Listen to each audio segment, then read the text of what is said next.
Sud Radio, c'est votre avenir, le sujet du jour. Alors, mon cher Alexandre, Oui, cher Trina. il est très important de prendre le temps de se reconnecter à soi, mais comment faire concrètement ? Eh bien justement, on en parlait là juste à l'instant. Vous savez quand même que les tendances technologiques actuelles, eh bien, elles nous amènent à ce que la connexion avec soi soit de plus en plus difficile. Oui. Parce que comme avec les réseaux sociaux, on peut avoir tendance à s'identifier à une autre personne, à un autre modèle, à une image de soi qui n'est pas forcément naturelle, et ça nous écarte justement de ce chemin-là.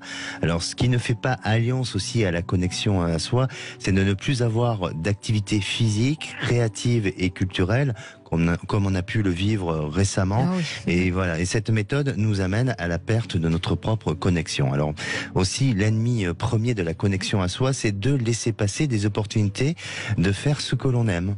Donc, ça nous fait perdre aussi en estime de soi, de se laisser emporter par les émotions, notamment par la colère.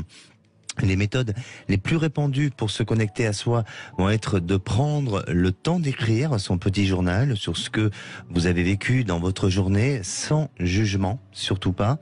De pratiquer aussi la méditation en pleine conscience pour calmer votre mental, en portant votre attention à ce qui est et à ce moment-là, de ce que vous pouvez voir, ressentir. Et évidemment, je ne le répéterai jamais assez, mais écoutez votre intuition, votre petite voix intérieure. On a tous une intuition, mais On l'a il suffit tous. de l'écouter. Voilà, Bon, exactement. Ce qui n'est pas évident, parce que souvent on écoute nos émotions et non pas notre intuition. Eh oui. Soyez à l'écoute de vous, de ce qui est bon pour vous, en apprenant à écouter de ce qui se passe à l'intérieur de soi. On peut entendre, réagir même ses organes, de ce dont ils ont besoin pour être bien et avoir une bonne vitalité. Évidemment. Vous discutez avec vos organes? Je discute pas avec mes organes, je les écoute. Non, mais il faut le faire quand même.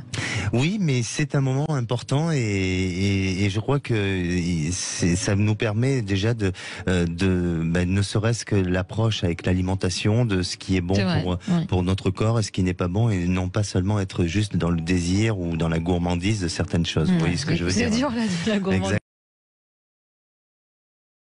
Se connecter à sa respiration, qui est l'outil principal de cette connexion à soi. Une bonne pratique de faire résonance avec votre esprit et vous aurez les idées plus claires, c'est-à-dire que ça permettra même à votre interlocuteur de faire passer un message tout en restant naturel et qui sera bien clair.